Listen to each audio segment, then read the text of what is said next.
Apocalipse capítulo 2, do versículo 12 ao 17, eu lerei, apenas acompanhe e mantenha sua Bíblia aberta nesse texto. Ao anjo da igreja em Pérgamo escreve: estas coisas diz aquele que tem a espada afiada de 2 gumes. Conheço o lugar em que habitas, onde está o trono de Satanás, e que conservas o meu nome, e não negaste a minha fé, ainda nos dias de Antipas, minha testemunha, meu fiel, o qual foi morto entre vós, onde Satanás habita.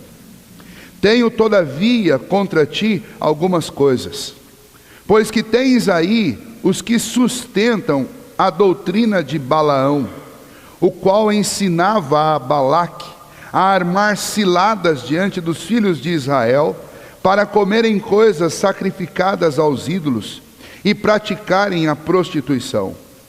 Outro sim, também tu tens os que da mesma forma sustentam a doutrina dos nicolaítas. Portanto, arrepende-te, e se não, venho a ti sem demora, e contra eles pelejarei com a espada da minha boca. Quem tem ouvidos, ouça o que o Espírito diz às igrejas. Ao vencedor dar-lhe-ei do maná escondido, bem como lhe darei uma pedrinha branca, e sobre essa pedrinha escrito um nome novo, o qual ninguém conhece, exceto aquele que o recebe. Vamos orar mais uma vez. Bendito Deus, ajude-nos, ó Pai, a compreender e nos alimentar desta mensagem preciosa que o Senhor enviou, não só à igreja em Pérgamo, mas a todas as igrejas que confessam o nome do Teu Filho Jesus espalhado por sobre a terra, em todas as épocas, em todos os tempos e culturas. Pois as ameaças e os problemas, ó Deus, que enfrentamos são semelhantes. Por isso, ó Deus, ajude-nos nesta hora a compreender o sentido desta mensagem, e que isso, ó Deus, mova o nosso coração a obedecer e a fazer a Tua vontade. É o que nós te pedimos em nome de Jesus. Amém. Muito bem, antes de começarmos no texto, eu quero convidar vocês para a gente dar uma passeada lá nas ruínas de Pérgamo, e depois nós vamos ao texto. Não pode passar, né? Pérgamo está aqui, ó. Na semana passada nós estudamos a respeito de Esmirna. Esmirna está aqui embaixo. Pérgamo está bem no limite, lá em cima. Das igrejas da Ásia Menor é a que está mais ao norte. É ali para cima da igreja de Esmirna. Igreja de Éfeso, Esmirna e Pérgamo formam como um arco aqui. E a igreja de Pérgamo está aqui no alto. Atualmente chama Bergama, a cidade que foi chamada, na época em que a Bíblia foi escrita, de Pérgamo. Pode passar? Aí ficou melhor. Muito bem, só para a gente entender, eu vou mostrar para vocês algumas ruínas. Isso daqui é um monte. Um monte. Aqui é a parte superior deste monte. O nível entre a parte de cima e a parte de baixo é de 1 quilômetro de altura. É muito alto, realmente, muito íngreme. E aqui tem alguns pontos importantes da cidade. Tem a parte de baixo, é a cidade como ela era naquela época, muito bem esquadrinhada. Todos os quarteirões eram desenhados de forma a formar um quadro perfeito e de forma quadricular. Nós temos aqui o pórtico, a entrada para esta área aqui, que é a área dos cultos e da cultura. O terceiro, que é muito importante, é o templo logo da entrada, o templo de Dionísio, né? Dionísio é também chamado de Baco. Era o deus da vegetação, da fertilidade e, por consequência, o deus do vinho. Neste templo aqui, praticavam-se orgias em uma intensidade tão grave, tão grande, que o próprio Império Romano impunha um regime deste culto a Baco, porque ele produzia efeitos devastadores na sociedade, e até para Roma isso era demais. Quarto, esse teatro é considerado a arena mais íngreme de toda a história em termos de teatro. Foi o teatro mais íngreme construído até hoje. Eu vou mostrar algumas ruínas para vocês, mas cabiam aqui sentados 10.000 pessoas. Esse negócio é muito grande e é muito íngreme. Vocês vão ver nas fotos daqui a pouco. Quinto, altar a Zeus. Eu vou mostrar outras fotos desse altar, mas esse altar lembra um trono, assento de um trono. Por isso que nós vamos ver algumas citações da carta que falam sobre o trono de Satanás. O templo de Atenas, que não podia faltar, todos os gregos cultuavam e os romanos herdaram essas coisas todas. A biblioteca, segunda maior biblioteca do mundo antigo, né? A primeira era a biblioteca de Alexandria, que tinha cerca de 1 milhão de títulos.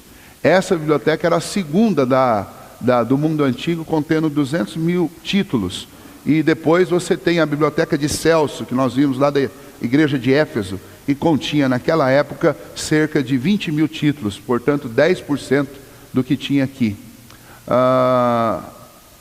8, os arsenais, aqui era onde os militares, Pérgamo era uma região de um quartel-general muito poderoso dos romanos, e era aqui que esse quartel ficava, no alto do monte, como todo quartel fica numa região, num ponto estratégico da cidade. E o 9, que está aqui atrás, era o palácio, né? Que servia de abrigo não só para os governantes de Pérgamo, mas também, principalmente, para os altos oficiais romanos que vinham para essa região. Pode passar? Aqui é a ruína dessa região, desse alto monte onde ficava a cidade de Pérgamo. Aqui um pedacinho do teatro, depois eu vou mostrar ele inteiro. E essa daqui são as bases, onde ficavam lá atrás o palácio. Aqui na frente, esses escombros aqui são o resto do templo de Atenas. E toda essa estrutura aqui servia para manter vários templos e várias estátuas aqui aos ídolos, aos deuses pagãos daquela época. Pode passar? Aqui uma visão de um outro ponto, para você ter uma ideia de tamanho. Isso daqui eram pavilhões grandes. Aqui dentro desses pavilhões ficavam ídolos, estátuas de deuses e de pessoas importantes, de altos oficiais. Pode passar? Olha aqui, ó. Está vendo? Isso aqui é a cidade atual, lá embaixo. Olha o tamanho disso daqui, ó. A imponência desse teatro. Pode passar?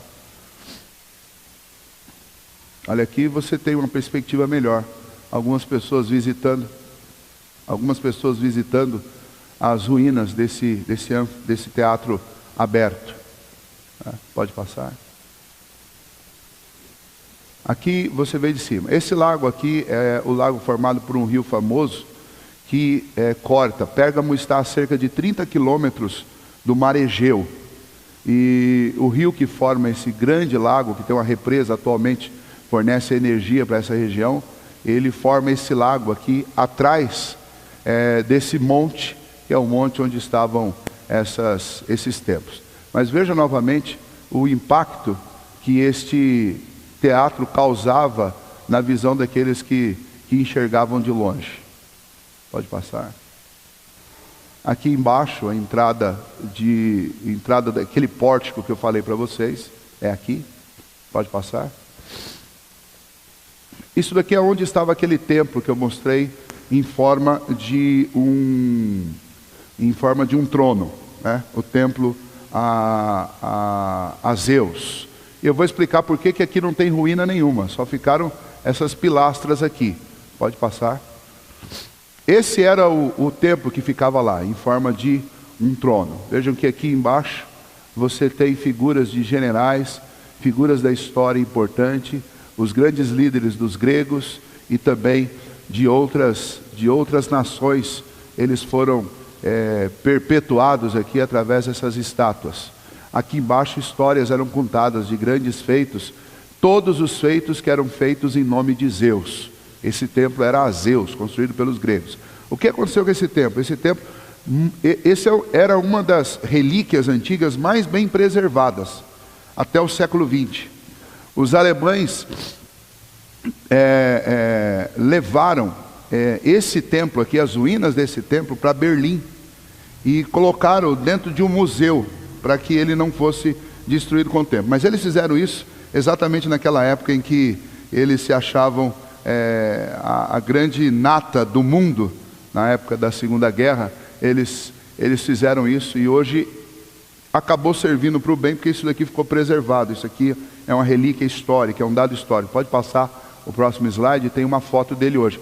Isso daqui é onde ele está hoje, olha. Veja as pessoas aqui embaixo. Isso daqui é real, é a mesma pedra que os moradores de Pérgamo, na época que essa carta foi escrita, olhavam. Essas pedras, tudo foi feito em mármore. Isso aqui é tudo mármore branco, né? Tudo esculpido em mármore. E isso aqui tudo estava lá em Pérgamo e hoje está em Berlim, para quem quiser conhecer. Obviamente é só a parte da frente, a parte de trás já estava destruída, e as estátuas também foram, ao longo dos séculos, foram sendo saqueadas e foram sendo roubadas, foram sendo levadas para outros lugares. Então só sobrou realmente isso daqui. As estátuas que ficavam nesses vãos, elas não existem mais. Essas aqui, como elas estavam encravadas na pedra, a boa parte delas foi preservada. Bom, isso foi aí um passeio lá pelo que restou de Pérgamo. Pode desligar? Pode acender a luz de novo. Muito bem. Isto é importante para nós, por quê? Porque esta carta foi escrita para uma igreja real, numa cidade real, e nós temos provas, né, arqueológicas, provas políticas, geográficas, históricas, que comprovam que realmente Pérgamo existiu e que lá existia um culto pagão fortíssimo, extremamente amedrontador, especialmente para um cristão que vivesse num lugar desse. Essa cidade toda estava construída em torno deste monte. Nas culturas antigas, os povos antigos sempre tiveram este hábito de escolher para colocar o símbolo da sua adoração, do seu culto, o monte mais alto que eles tinham na região. Por isso que o templo de Jerusalém foi construído no monte Sião, porque era o lugar mais alto de Jerusalém, para que aquele lugar de adoração fosse visto de longe por todos que chegassem ali. Pérgamo não era diferente, assim como as outras cidades da Ásia Menor. O ponto mais alto era o ponto onde eles colocavam o símbolo da sua adoração. E no alto desse monte em Pérgamo tinha templo e lugar de adoração para quase todos os deuses dos gregos, e que passaram a ser também as divindades dos romanos. Então vejamos, esta carta escrita por João, falando da parte do Senhor Jesus, foi escrita para uma igreja real, numa cidade real. E qual a mensagem dessa carta? A mensagem dessa carta pode ser resumida em uma única frase: conservando a santidade, conservando uma vida pura. Este é o recado do Senhor Jesus para aquela igreja. Uma igreja, como eu coloquei lá na frase no início, que estava montada no quartel-general do inimigo. Como ser uma igreja cristã, como ser uma igreja fiel, quando você está habitando no quartel-general do inimigo? E era chamado de quartel-general do inimigo por vários itens. Primeiro, porque lá era esse arsenal, esse lugar onde havia um grande batalhão, um lugar onde as armas dos romanos eram guardadas, e também porque havia esse trono a Zeus. Então havia muitas imagens no alto daquele monte que remetiam a um quartel-general, remetiam a um comando, e este comando não era o comando a serviço do reino de Deus, era um comando a serviço do trono de Satanás. Então essas imagens, essas figuras vão ser usadas por João na transmissão da mensagem que o Senhor Jesus havia lhe dado para entregar para aquele povo. A palavra Pérgamo significa forte. Forte. Mas há uma outra palavra associada a Pérgamo que nós já ouvimos bastante. Uma vez que essa biblioteca lá de Pérgamo é uma biblioteca muito grande, muito famosa, havia também lá em Pérgamo um implemento novo. Os livros que estavam registrados em papiros começaram a ser transformados, a ser reescritos num outro material chamado pergaminho, desde o 2º século antes de Cristo. Eles começaram a fazer isso. Ainda na época do Império dos Gregos, eles começaram a mudar a literatura que estava em papiro, algumas estavam em pedras. Eles começaram a transcrever isso para pergaminhos. E então o nome pergaminho foi dado a esse novo material, que era couro enrolado em madeira. Este novo nome foi dado a esse material como pergaminho por causa da cidade de Pérgamo, porque isso foi inventado lá em Pérgamo, e por isso o nome pergaminho. Então a cidade de Pérgamo tinha um nome que significava força. Por isso você obviamente vai entender todas essas conexões de quartel-general, poder, trono de Satanás. Por quê? Exatamente porque aquele monte era símbolo de força. Força na época do Império Grego, força na época do Império Romano, força em termos de religião, porque o templo ao suposto Deus maior, que é Zeus dentro da mitologia grega, estava exatamente lá em Pérgamo. Então o nome da cidade era Força. E aquilo que foi produzido lá, o novo material para se transcrever livros, recebeu o nome que estava associado à cidade. Lá havia este importante culto que eu citei a vocês, o culto a Dionísio. Dionísio, que é o deus da vegetação, era o deus da fertilidade, também chamado de Baco. E este culto, e não só esse, mas outros cultos que aconteciam lá, eram extremamente imorais e extremamente recheados com todo tipo de atitude, de ação, que trazia prejuízo inclusive para a própria vida dos romanos, especialmente aqueles que eram soldados de Roma. Então havia muita orgia, muita embriaguez, e eles se envolviam nisso e passavam dias prestando esses cultos idólatras dentro de templos, como o templo de Dionísio. E o resultado é que quando esse pessoal precisava trabalhar, eles não tinham condição alguma. Por isso Roma imprimia um regime de dieta quanto a esses cultos, especialmente a Dionísio. Tinha um período do ano que os soldados não podiam praticá-lo, exatamente para que eles não ficassem num estado que os impossibilitasse de realizar o seu trabalho. Acontecia também lá culto a Asclépias. Asclépias é um deus também grego, e é simbolizado por uma cobra. Ele é simbolizado o deus da cura, né? E está associado à medicina. E então nesse culto, num desses templos que existia no alto daquele monte, os homens iam lá e se deitavam no chão, e esse templo era cheio de serpentes que ficavam andando lá por dentro, e eles acreditavam que se uma dessas serpentes subissem sobre eles e passasse por eles enquanto eles ficavam deitados lá, eles seriam curados das suas enfermidades. Então acontecia coisa desse tipo lá o tempo inteiro. Esta igreja estava construída nesse lugar. Conservar a santidade, conservar a fé num lugar assim, deve ser muito difícil. A grande tarefa deles, a missão daqueles crentes lá em Pérgamo, era a missão de conservar o nome de Deus, conservar a fé, conservar a santidade. Mas como fazer isso num lugar como aquele? Aqueles que conservam, este texto vai nos ensinar, aqueles que têm o dever de conservar a sua fé, devem começar exatamente pelo conhecimento da palavra de Deus. Como que eu poderei perseverar no nome de Deus, perseverar na fé e perseverar na santidade, se eu não começar exatamente pelo ponto primordial, que é pela palavra de Deus? E é exatamente dessa maneira que Jesus vai se identificar quando ele está remetendo aquela carta para aquela igreja. Veja, o versículo 12 diz: ao anjo da igreja de Pérgamo escreve: estas coisas diz aquele que tem a espada afiada de 2 gumes. Esta imagem, essa descrição que Jesus faz de si mesmo, é uma descrição que está conectada com a maneira como Jesus é apresentado em toda a Bíblia. Se nós formos lá em Gênesis, o capítulo 1 diz que Deus fez todas as coisas, criou todas as coisas pelo poder da sua palavra. Lá no Evangelho de João, capítulo 1, diz que Jesus é o Logos, o verbo de Deus, ou seja, ele é a palavra. Tudo que foi feito através dele. Ele foi descrito pelo apóstolo Pedro como o único que tem a palavra de vida. Quando Pedro disse: para onde iremos nós? Só tu tens as palavras de vida. Esta palavra é descrita no Novo Testamento como uma palavra que é como uma espada de dois gumes, capaz de penetrar o homem e dividir corpo e alma e espírito. Esta palavra é mais cortante do que qualquer outra coisa.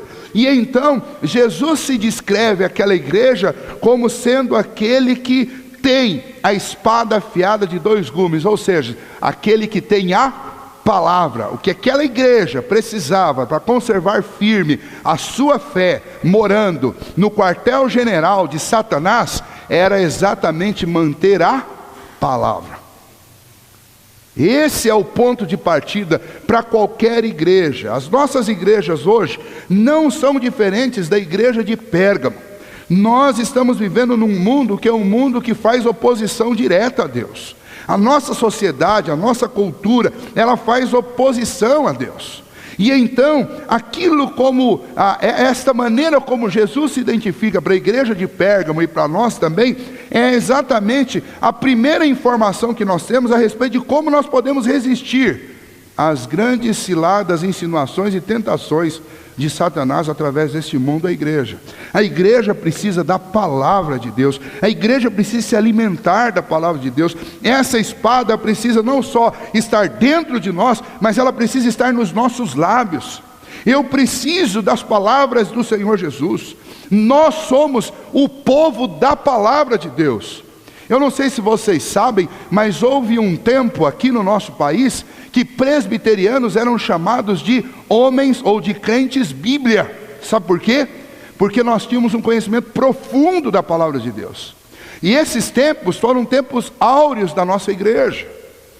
E a igreja cristã, sempre que ela desfrutou de boa reputação, sempre que ela foi impactante em algum lugar do mundo, é exatamente porque a igreja foi fiel à palavra de Deus. Palavra é algo essencial, a palavra de Deus é essencial à nossa vida. Não há vida cristã sem alimento constante da palavra. Não há crescimento, não há resistência contra o quartel-general do inimigo se não for através da palavra de Deus. A igreja de Pérgamo estava recebendo uma carta daquele que tem a palavra, o Senhor Jesus. E nós também recebemos essa carta. E o que mais este Senhor tem a nos dizer senão a importância da sua palavra? E então nós devemos considerar seriamente isso. O apóstolo Paulo, escrevendo a carta aos Romanos, no capítulo 1, versículo 16, diz que o Evangelho é o poder de Deus para a salvação de todo aquele que crê, primeiro do judeu, também do grego. A palavra de Deus, a mensagem do Evangelho, é a única arma realmente relevante, importante, significativa e capaz de mudar o coração de uma pessoa. Se a igreja quer ser relevante, se a igreja quer ser consistente, se a igreja quer se conservar firme diante do inimigo, ela precisa ser constante e conservar a palavra de Cristo. Ou seja, conservar a própria união, a própria comunhão com Cristo em todo o tempo. É a única maneira que uma igreja pode conservar-se firme diante dos grandes ataques de Satanás contra a igreja. O Senhor Jesus, Ele se colocou em nosso lugar quando Ele assumiu a dívida que era nossa naquela cruz. Ele ressuscitou primeiro, dizendo que Ele era a primícia daqueles que morrem. Ele subiu ao trono, e o apóstolo Paulo disse que Ele está sentado à direita de Deus Pai, onde também nós estaremos um dia. O Senhor Jesus é aquele que faz mediação entre nós e o nosso Deus. Eu não posso abrir mão da presença dEle e das palavras dEle na minha vida, se é que eu quero resistir a esses dias maus e às grandes tentações diante do quartel-general de Satanás. Mas não só isso, nós continuamos no texto, no versículo 13, vai mostrar que aqueles que querem conservar firmes a sua fé, a sua vida, a sua igreja, eles não só precisam da palavra de Deus, mas eles precisam manter um compromisso de vida e morte com o Senhor Jesus. Essa semana um dos presbíteros, eu acredito que foi o presbítero Renato, me falou que há um tempo atrás teve um pastor aqui na igreja que sempre que ele ia fazer profissão de fé e batismo de alguém, ele orava por uma dessas pessoas, e quando terminava a oração ele dizia: ser fiel até a morte e dar-te-ei a coroa da vida. Que são as palavras que Jesus disse à igreja de Esmirna, que nós estudamos no domingo passado. Aqui o ponto é o mesmo. A ideia é que um cristão ele deve ter um compromisso tão inabalável com o Senhor Jesus, com a sua fé, com a palavra de Deus, que ele está disposto a manter esse compromisso, mesmo que isso coloque em xeque a sua própria vida. Ele tem um compromisso de vida e morte. Ele vive para Cristo.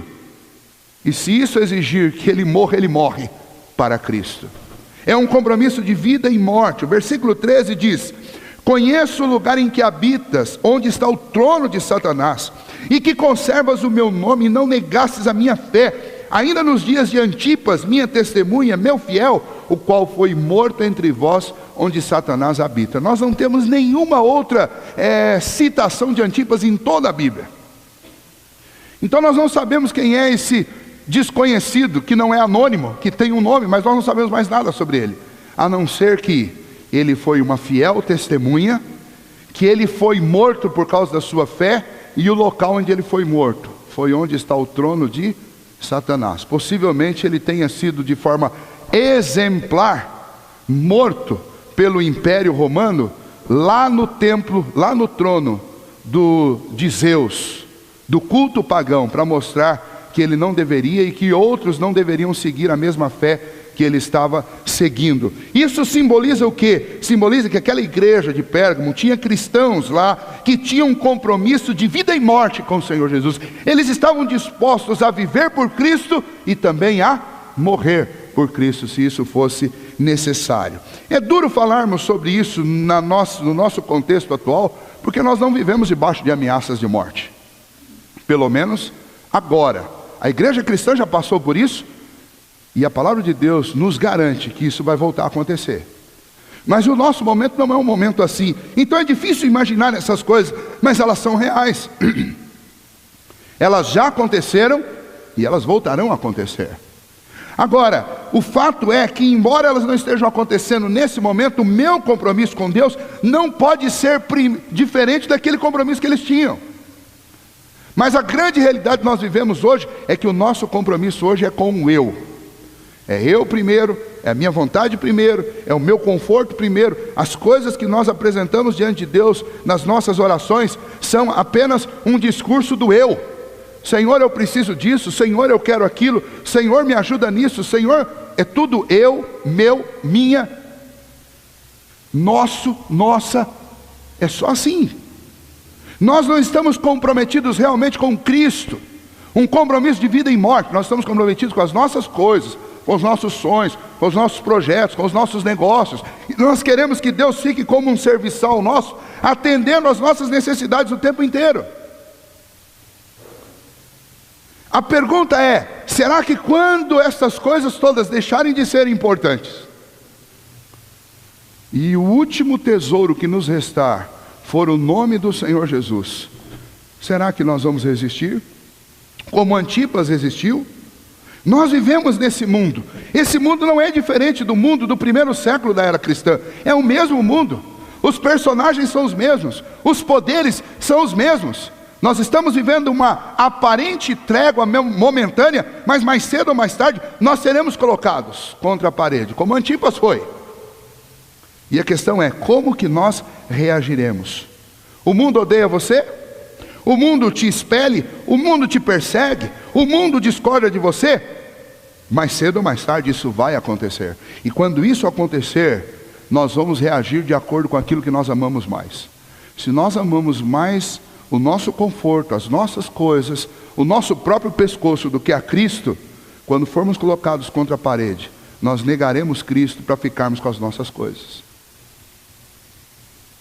Agora, se nós amarmos mais a Cristo do que as nossas coisas, do que eu mesmo, eu estarei disposto a cumprir o que o pastor, se eu não me engano, é o reverendo João de Almeida, dizia para os professos: ser fiel até a morte e dar-te-ei a coroa da vida. Quantos estão dispostos a serem fiéis até a morte? Para resistirmos diante do quartel-general do inimigo e conservarmos a fé, nós precisamos da palavra de Deus e nós precisamos de um compromisso de vida e morte, como Antipas teve. O apóstolo Paulo nos ensina lá em Filipenses, capítulo 1, versículo 21, a seguinte declaração que era real na vida dele, e ele morreu por causa disso. Ele diz: para mim o viver é Cristo e o morrer é lucro. Se for para viver, é para viver por Cristo, em nome de Cristo. E se eu morrer, aí realmente eu vou lucrar, porque o que tem me aguardando do lado de lá é infinitamente melhor do que o que tem do lado de cá. Parece uma conclusão tão óbvia, mas na nossa vida cotidiana não é tão óbvia assim, porque nós negociamos quase tudo na nossa vida. Não vou usar o tudo porque é forte demais. Por causa de conforto, por causa de bem-estar, por causa de poder, por causa daquilo que nós gostamos. Mas a igreja de Pérgamo nos ensina que nós não podemos fazer isso. Antipas nos ensina que nós não podemos fazer isso. E Jesus nos manda uma mensagem que nós não podemos fazer isso. Conservar a vida santa, conservar a fé, consiste em conservar, em nos alimentar primeiramente da palavra de Deus e segundo, assumir um compromisso de vida ou morte com o Senhor Jesus. Mas em terceiro lugar, aqueles que querem conservar a sua fé, como aquela igreja de Pérgamo estava sendo desafiada, eles serão necessariamente provados. Aqueles que querem conservar firmes a sua fé, a sua comunhão com Deus, a sua vida de santidade, eles fatalmente serão provados. E aquela igreja foi. Infelizmente, muitos naquela igreja estavam cedendo nessas provações.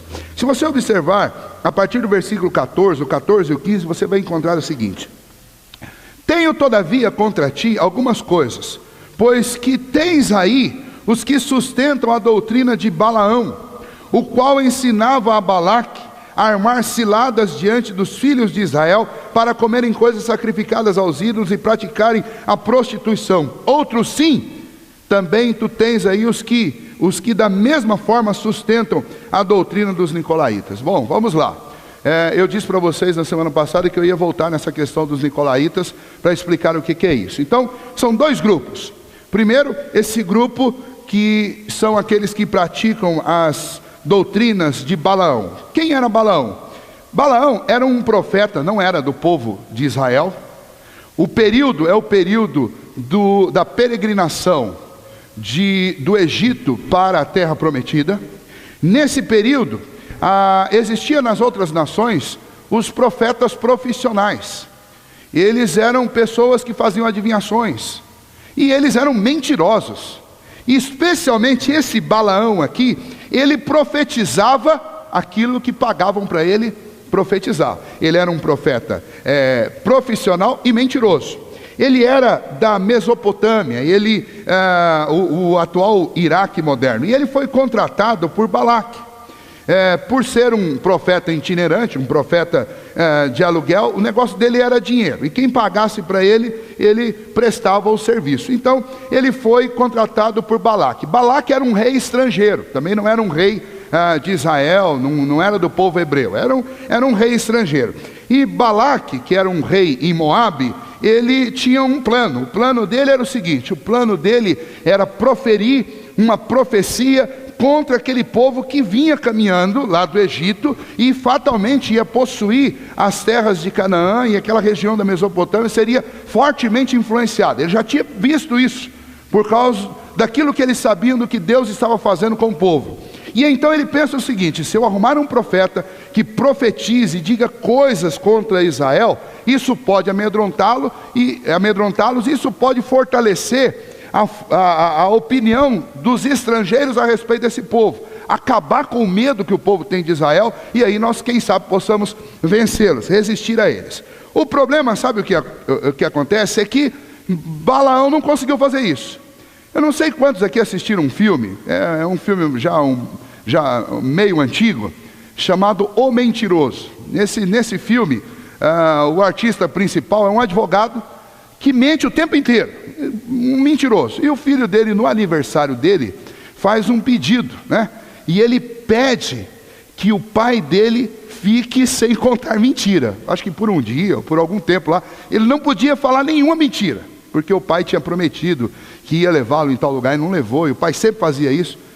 E alguém lá no filme, lá as estrelas ouvem lá o pedido do filho. E o que acontece? Esse advogado começa a não conseguir mentir mais. Então tudo que ele quer falar, todas as mentiras que ele tenta falar, quando ele abre a boca sai verdade. Ele não consegue. E então ele passa uma série de situações embaraçosas. Balaão passou exatamente pela mesma coisa. Quando ele foi contratado para proferir uma profecia mentirosa, falsa, contra o povo de Israel, Deus foi lá e forçou Balaão a dizer a verdade. E então o que ele fez? Ele foi forçado por Deus a pronunciar uma profecia verdadeira de bênção a favor do povo de Deus.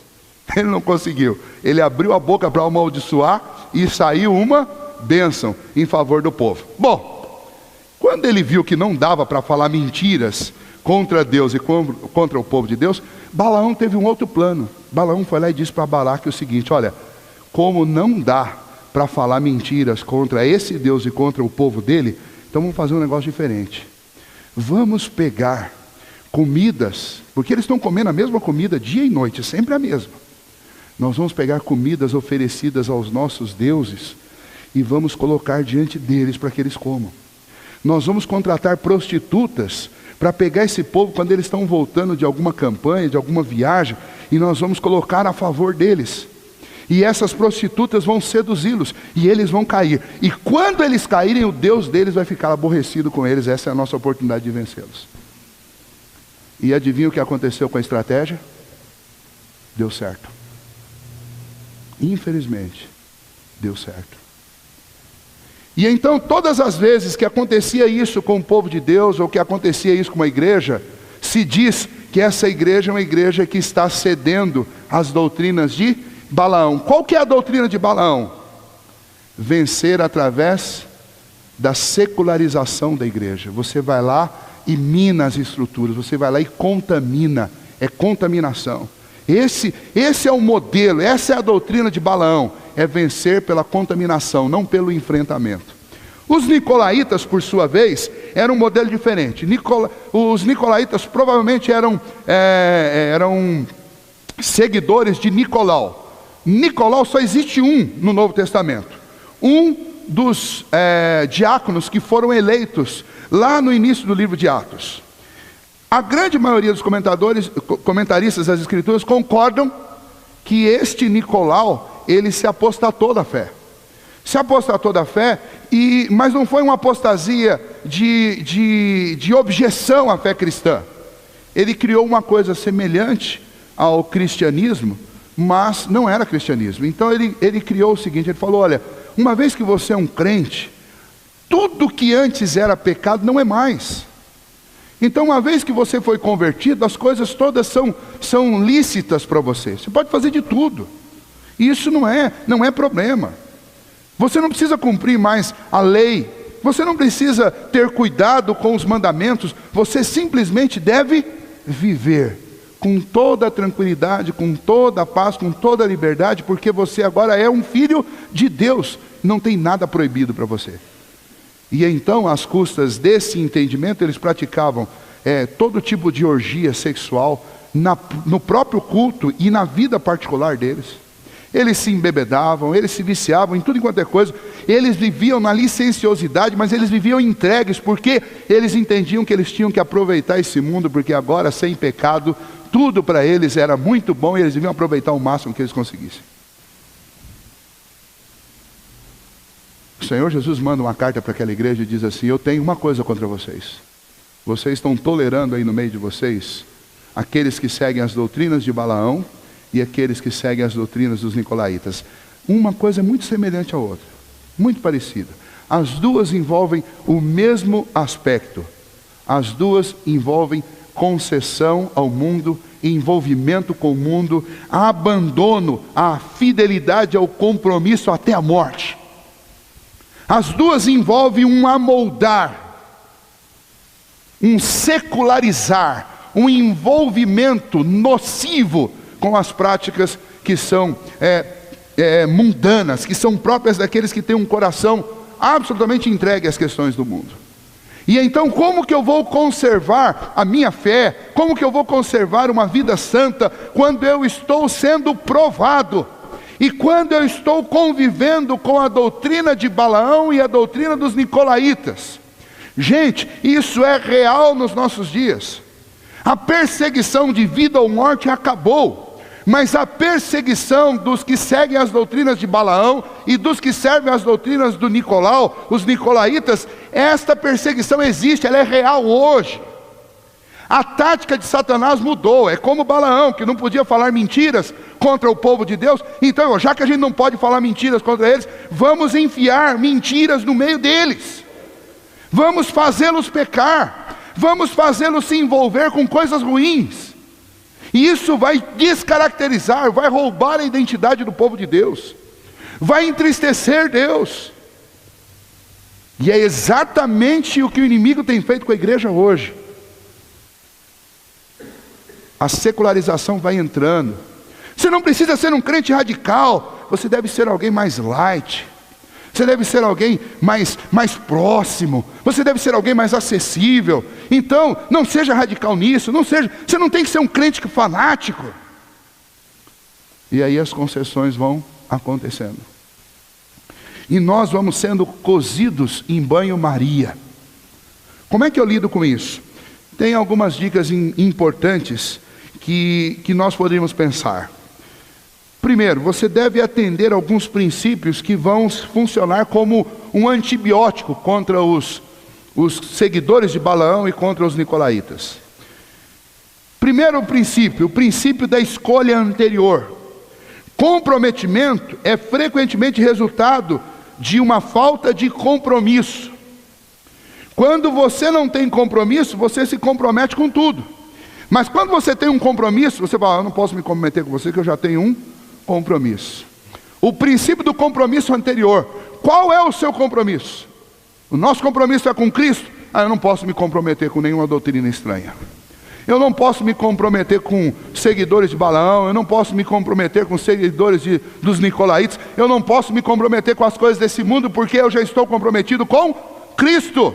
Eu não posso me comprometer com as coisas dessa cultura, porque eu já estou comprometido com Cristo. Eu não posso me comprometer com as coisas dessa ética estragada dos nossos dias, porque eu já estou comprometido com Cristo. É o princípio do compromisso anterior.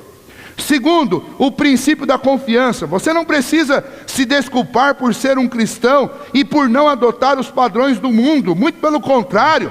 Você tem que levantar a cabeça e dizer, quem foi que disse que eu tenho que ser igual ao mundo? Quem foi que disse que eu tenho que concordar com o que a multidão concorda? Quem foi que disse que eu tenho que seguir os mesmos passos daquele bando de superficiais que vivem noite e dia,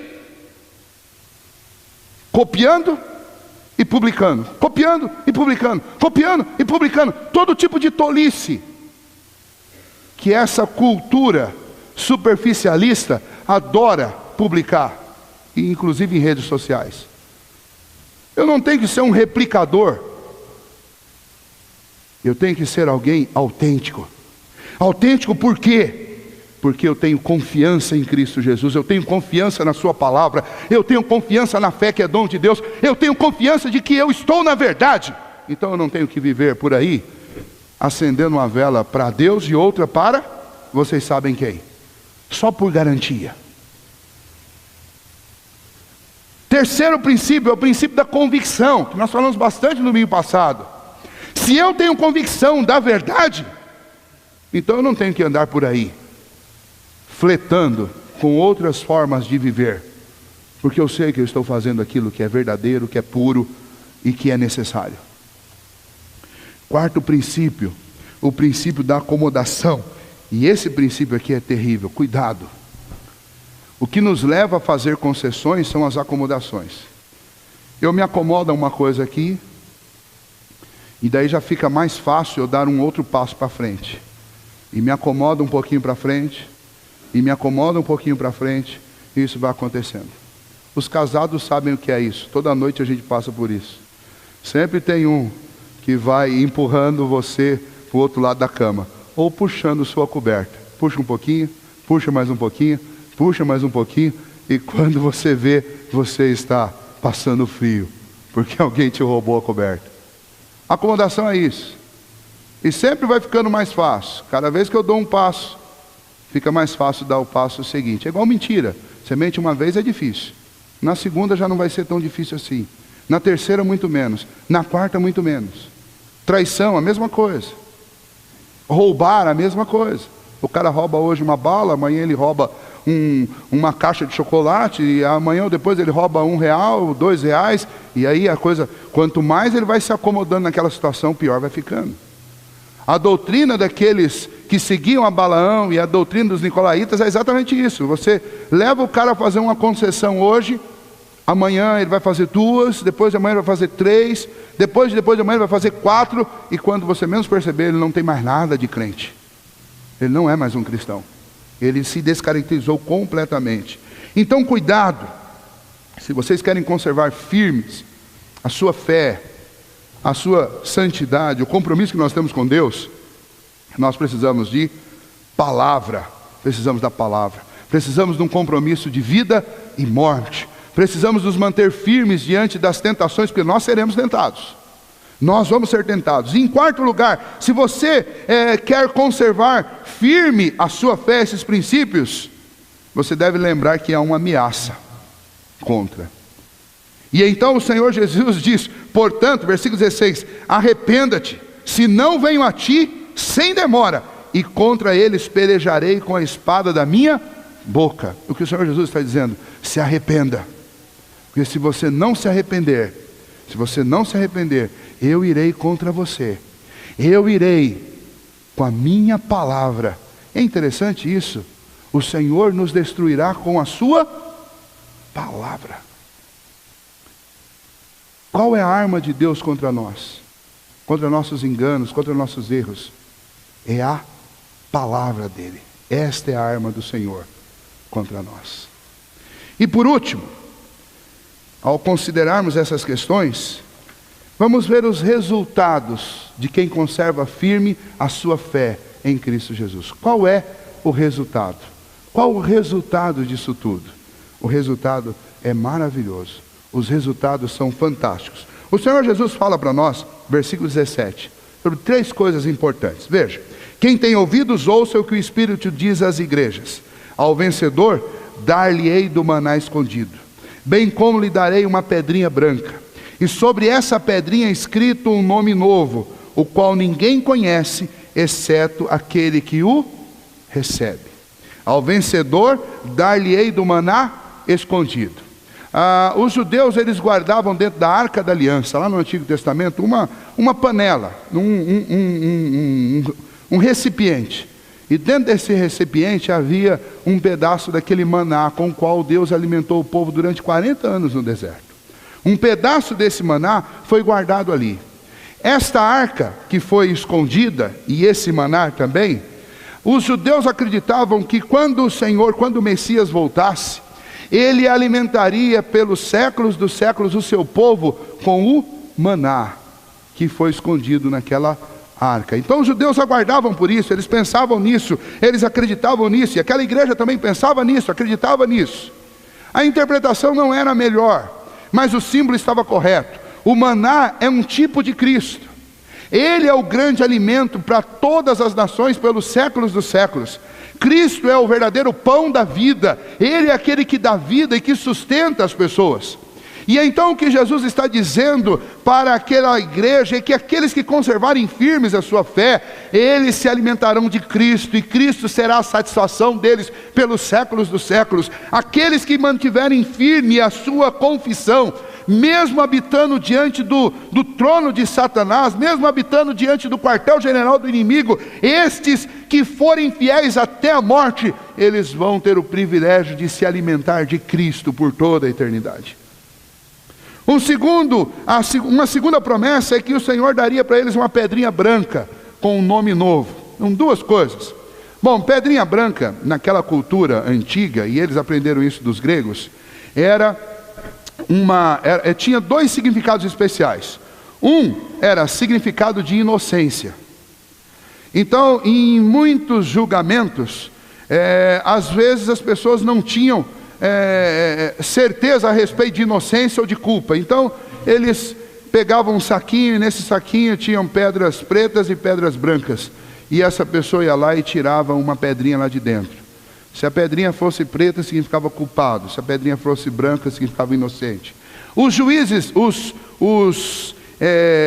as pessoas que eram chamadas nos tribunais como testemunhas, e depois aqueles que eram os jurados, eles apresentavam sua opinião através de uma pedrinha. Então os jurados, na hora de darem o seu veredito sobre um réu que foi julgado, eles ou apresentavam uma pedra branca para ele, ou uma pedra preta, simbolizando inocência ou culpa. O outro significado é que quando você era convidado para uma festa oficial, naquela época não tinham as gráficas e nem os convites de papel. Então o convite era feito através de uma pedrinha branca.